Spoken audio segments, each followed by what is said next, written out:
Hey guys, how's it going? It's your boy Luke back for another PGA DFS live stream here for our Sunday Showdown picks for the RSM Classic. So we've had 3 rounds under our belt. It's gotten progressively harder each day. And for once, that trend is likely to break. Tomorrow, the weather looks a little bit more inviting for these players, which means we might see some scoring for a change. So with that being said, let's go ahead and show you guys the weather that we expect for tomorrow. Talk about any of the impacts we have for the slate. So you guys can see earlier on in the morning, definitely going to be a little bit cool like we saw today at the golf course. Mid 50s, going to get up into the mid 60s by the end of the day, which again is what we saw today. Maybe a little bit cooler than what we saw today, actually. In terms of the wind, though, going to be a little bit less penal. We have 8 to 10 mile an hour winds for most of the morning. And then in the afternoon, it kicks up just a little bit up to 10 to 12 miles an hour winds, but nothing that these players can't handle. So rather than seeing scores of 1.5, 2 over par like we saw for this Saturday round, likely to see something a little bit closer to par. I do expect there to be a few rounds out there, aside from the outlier Danny McCarthy round that we saw today where he shot 5 under par. Going to see a few more of those rounds for tomorrow is essentially what I'm saying here. So with that being said, are there any changes to our modeling? Not really. I mean, we're still looking at around the green play. People are still going to miss a few more greens here than they're used to in the past. We're also looking at putters on Bermuda. That's not going to change. I guess the main difference would be approach play. With less wind, guys that are better, a little bit more precise into these greens are going to get a little bit more of an advantage. Birdie or better percentage is going to be slightly higher in my modeling as well. Again, all of those little changes going to come from around the green play. I guess would be a little bit de-emphasized. Same thing with off the tee play. So with that being said, what are the guys that we're going to be targeting for tomorrow? So we have the Draftkings player pool up here. I have it sorted by finishing position as well. And obviously, the man of the hour is Taylor Gooch. He's on an absolute roll at this point. It was one of our picks going into the week and honestly surprised me with his play today. If you guys saw the preview yesterday, I thought that under some really tough conditions, he might tend to struggle a little bit. As somebody who's, again, a little bit aggressive, doesn't really hold back or anything like that, but the guy is completely in control of his game. Went to Oklahoma State, obviously has a little bit of prowess in windy conditions as a result. So I don't hate going to him here for Sunday Showdown, especially when we consider that he's starting with a 3-stroke lead. He's starting with those placement points as well. I don't think we have to overthink it. He's somebody who should be able to hold at least a top 5 position. I don't see him falling out of that top 5. And if he's able to do so, should at least be optimal from a cash perspective, if not for a GPP perspective as well. Next up, we have the 2 guys tied for second, and I kind of want to lump them together because not only are they starting at the same score, they're also at the same type of price tier. That's Sebastian Munoz and Sebastian Power. If I had to take a choice between them, it's not particularly close, would definitely be Seamus Power. He's been somebody that we've backed from Friday Showdown. We backed him yesterday for Showdown as well. Obviously had a very good round. That eagle towards the end really saved him in terms of his GPP viability. But tomorrow, it's not going to change. We're still expecting somewhat wind. Anytime there's windy conditions, Seamus Power gets a little bit of a boost. And the main differentiator between Munoz and Power is, first off, Munoz is extremely inaccurate off the tee, tends to get himself into a lot of trouble. And here at Seaside, there are some massive numbers out there waiting. I mean, the marshes are extremely penal here. There's some carries that if you don't hit it over the penalty area, you're re-teeing rather than even taking a penalty drop. They're not all lateral hazards. It can cause a lot of trouble for people that aren't accurate off the tee. So somebody like Seamus Power that we know is going to keep the ball in play, a little bit more consistent in my opinion. You can count on him to keep those placement points a little bit more than somebody like Sebastian Munoz. So I had to take a choice between the two. It would be Seamus Power because it's very unlikely you're going to be able to fit in Gooch, Munoz, and Power into lineups. Obviously, that would be a great way to build, but you'd be left. Let's just go ahead and see how much you'd be left with. Probably around 7,200 remaining per player. You can maybe fit in one more stud option. Let's go ahead and see what that would look like. Let's put in Mckenzie Hughes, who's a great play for tomorrow. You'd be at $6,200 remaining per player. So you're going to be duped with a lot of other players. Let's go ahead and see how many players are even $6,200 or cheaper. 1, 2, 3, 4, 5, 6, right? So you have 2 golfers to choose 6. 2 choose 6, or 6 choose 2. That's how many combinations you have. So you're going to be duped with almost all of the field. So that's the unfortunate part with trying to take all these guys up top. It's just not viable in a GPP type format. If you're playing cash, then by all means, take all 4 of them and just mix and match 2 of those guys down low. Hope that they go out there, shoot 1 under par, keep it together, even, that kind of thing. And that will be great for a cash contest. That'll be more than enough to cash. But this show is going to be factored towards GPP type contests, towards large field contests, the big GPP 50 grand up top type of thing, rather than a cash type of build. At the end, we will make 2 lineups. I'll make sure I go over a cash build for you guys. But all these picks are going to be for GPPs. So with that being said, let's get out of the top tier. Let's talk about some of the guys that are chasing, some of the people that I think might be able to run themselves up the board, get some of those placement points, and of course, give you enough birdies in terms of showdown purposes. So first and foremost, Luke List, we can't ignore his play at this point. Last week was the leader in tee to green, lost 6 strokes putting, and he wasn't really a play for me this week. I didn't really think the course fit his game very well, but if he's going to go out there and gain 10 strokes tee to green, it doesn't matter the venue. He's going to have a very solid week, and he started to putt really, really well towards the end of the round. Early on today, it was not making anything, actually 3-putted once or twice on that front 9, but in the back 9, particularly the last 4 holes, got on an absolute fire birdie streak. Made 4 straight to end his day. When he was in his interview, you could just see him smiling from ear to ear because of the putting that he was able to find. And if he's able to keep any type of momentum with the flat stick, could be in for a very good Sunday round. So I like him there at $8,500. It's also a little bit cheaper than Mckenzie Hughes and somebody like a Sebastian Munoz, which gives you a little bit more flexibility with your other positions. And obviously, the main thing with Luke List is he's going to be lower owned. We know that people like Mckenzie Hughes, Sebastian Munoz are going to garner 30, 40, maybe even 50% ownership on tomorrow's slate. Luke List, probably in the mid-20s. So you're definitely getting a little bit of a discount there, which makes him very attractive. Somebody that I hope ends up making a charge up the board is Webb Simpson. He gained 5.4 shots on approach today, his best round ever on the PGA Tour. I forget somebody gained the most strokes putting. It was Denny McCarthy. Also broke his record. He gained over 5 strokes on the greens in the round today, which was a record for him that he's ever seen on tour. So 2 career performances yesterday. One is a lot more reproducible than the other. We all know that putting is extremely volatile, can change, like a light bulb overnight. The light bulb can be bright the one night before, completely dead the next. Whereas with approach play, it's extremely reproducible. Usually guys get into grooves.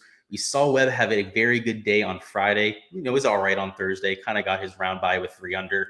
But I look for him to continue that momentum. He's gone better and better with his irons day after day. While it's not likely that he goes out and breaks his best ever performance with his irons once again, he just needs to rebound with the putter. He wasn't making anything today. He was giving himself birdie opportunity after birdie opportunity in some of the hardest conditions that we've seen this entire year.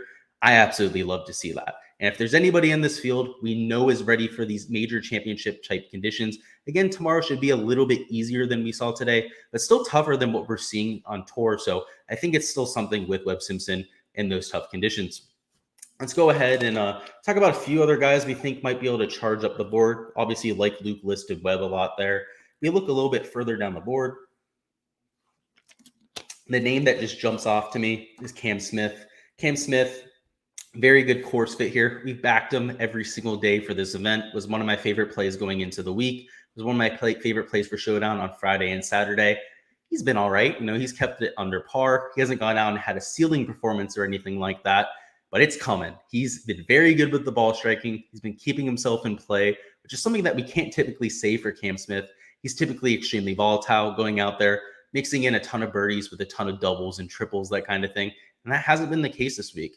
The unfortunate part is he hasn't been making putts, which we don't happen to see from Cameron Smith very often. He's usually one of the best putters on the PGA Tour. So I expect that to rebound at some point. It didn't happen today. I was hoping it would. Still shot 2 under. We can't really hold that against him. But I think that 5 or 6 under round is either coming tomorrow or in the next 4 to 5 rounds. So if he doesn't get it done tomorrow, I'm still going to back him whenever we get to see him next year. Probably for the Century Tournament of Champions is, I guess, when we see him next.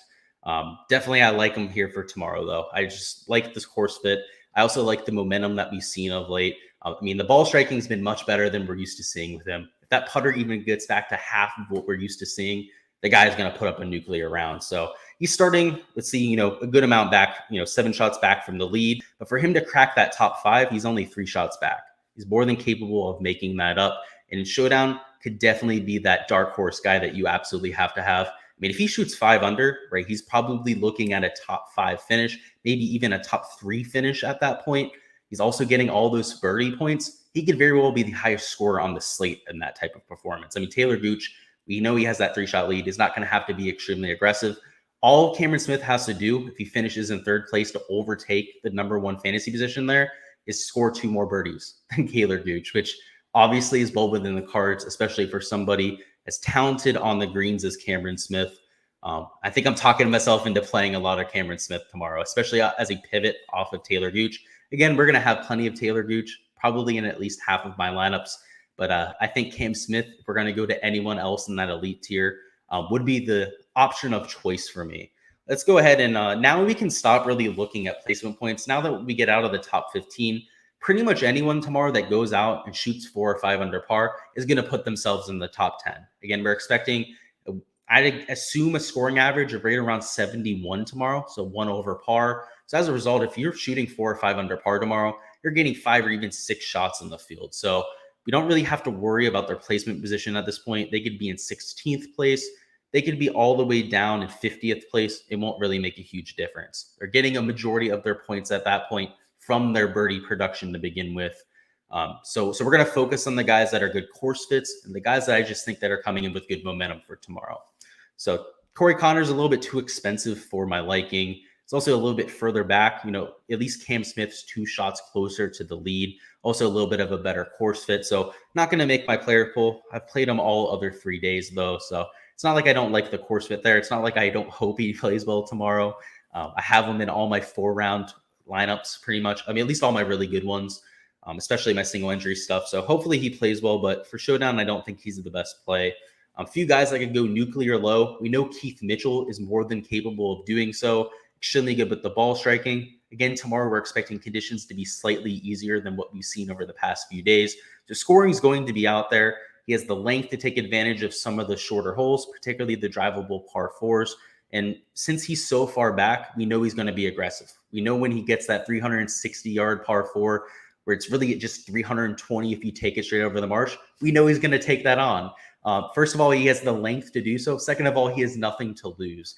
He's a local. He's going to want to go out there and impress. So Keith Mitchell, definitely somebody I'm taking his value on the slate. I think he's in a good spot for tomorrow.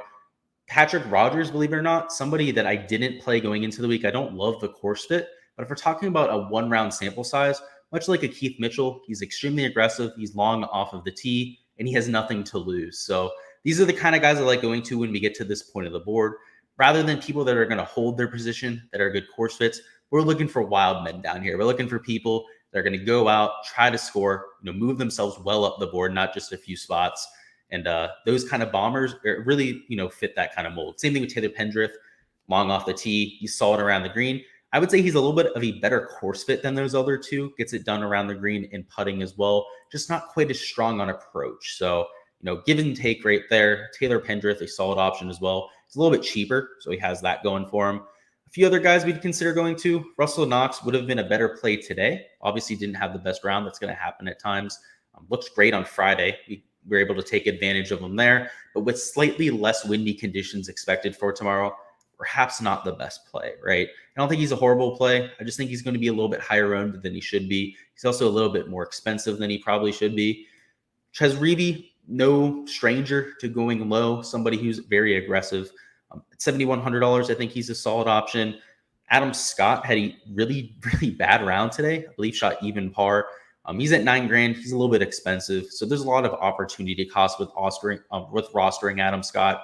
So probably doesn't make my player pool. Again, when we have those guys at $9,000, even $10,000, we want to make sure they at least have some placement points baked in. So Adam Scott, probably not the best play there. Brian Harmon, somebody who's extremely aggressive, high birdie or better percentage player, good course fit here. I like going to him. He's $8,000, a little bit more expensive than we'd like. But if you have a lot of chalky options for your other 5 slots, you need to make sure that your lineup's unique. Using somebody like a Brian Harmon, using somebody like a Joel Damon this far down the board potentially is going to get that done for you. So they have their use. I don't think they're core plays for tomorrow by anything like that. But they have their use in your player pool, particularly if you're max multi-entering.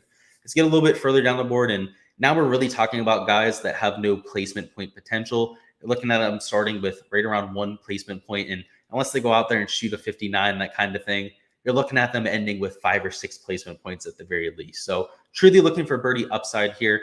People that can go on birdie runs, make some eagles, that kind of thing. Vincent Whaley, extremely aggressive. He's a high birdie or better percentage player. He wouldn't be a bad fit for that type of role.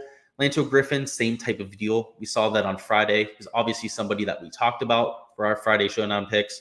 And again, just has the type of skill set you like for Showdown, right? There's people like Luke List that, I mean, we like him because of his finishing position in this golf tournament, but in general, makes a lot less birdies than everyone else on tour. So in terms of Showdown scoring, might not be the best for that type of format.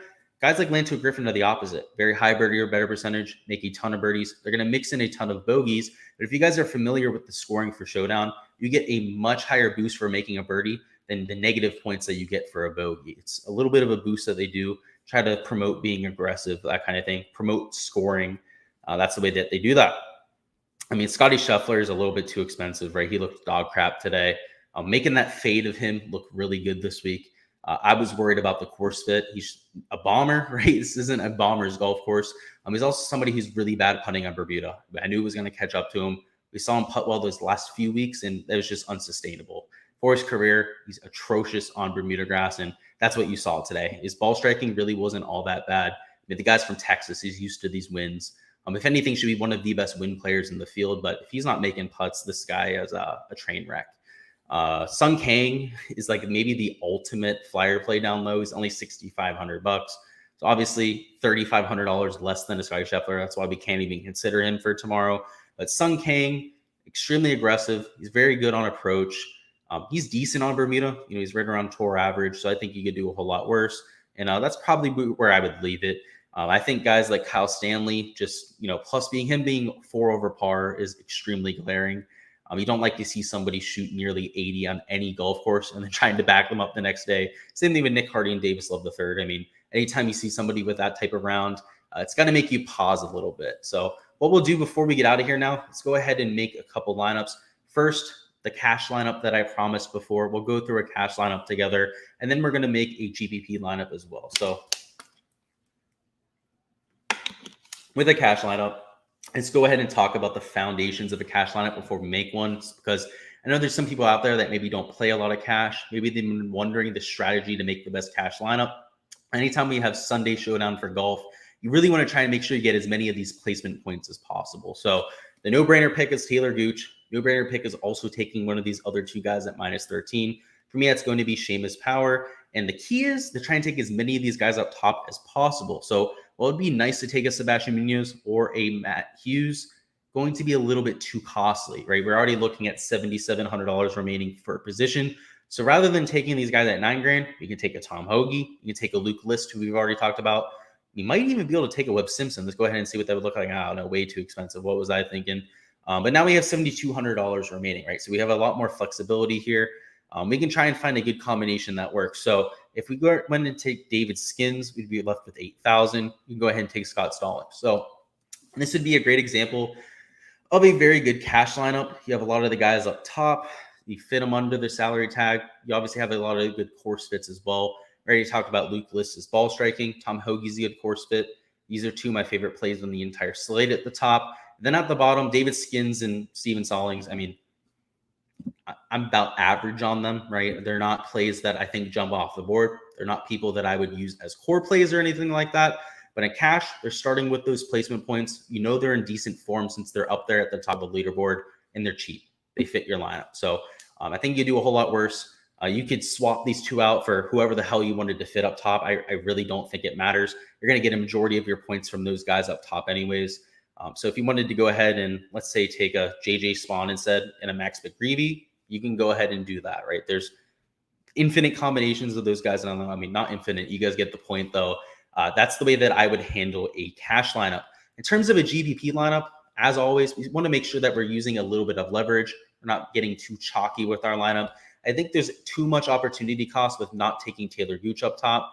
So we're going to go ahead and slot him in there. But this is where I like to get a little bit different. We could go to a Webb Simpson at $9,800.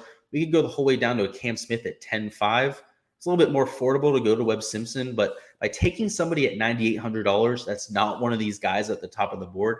That is going to instantly make us different. We're going to be dealing with a very small subset of this field in terms of ownership leverage, probably only 4 to maybe 4.5%, which is exactly what we're looking for. So now we can really just try to fit in some of our favorite plays here for tomorrow. So Luke List, you've already talked about. I really like him for tomorrow. Same thing with Tom Hoagie.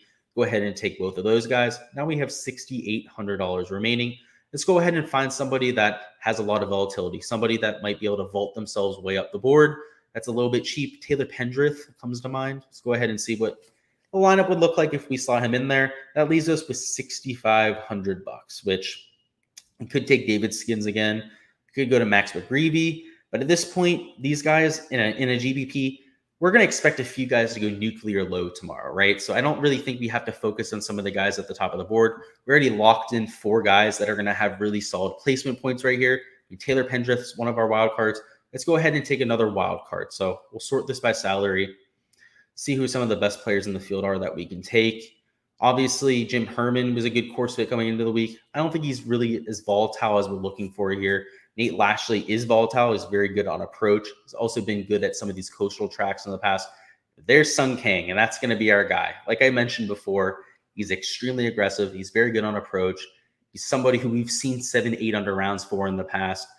That's what we're looking for in Showdown, particularly with some easier conditions. So this would be a GPP type lineup.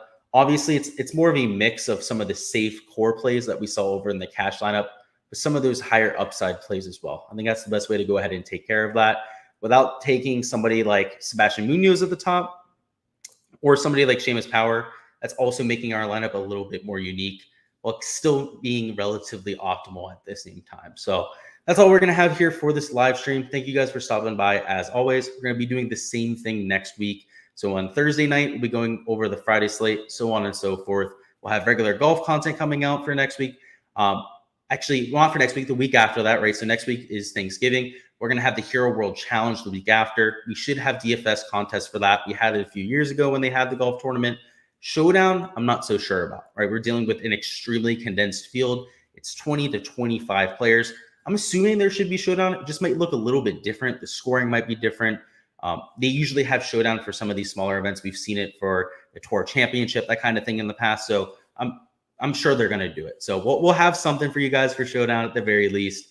So look forward to that. Enjoy your Thanksgiving next week. If you guys are looking for any more DFS content, we are going to have NFL content next week, whether it's for the Thanksgiving games, Showdown, or the main slate. So going to be plenty of content to come here on the channel. So enjoy your weekend, guys. Good luck for tomorrow, and peace.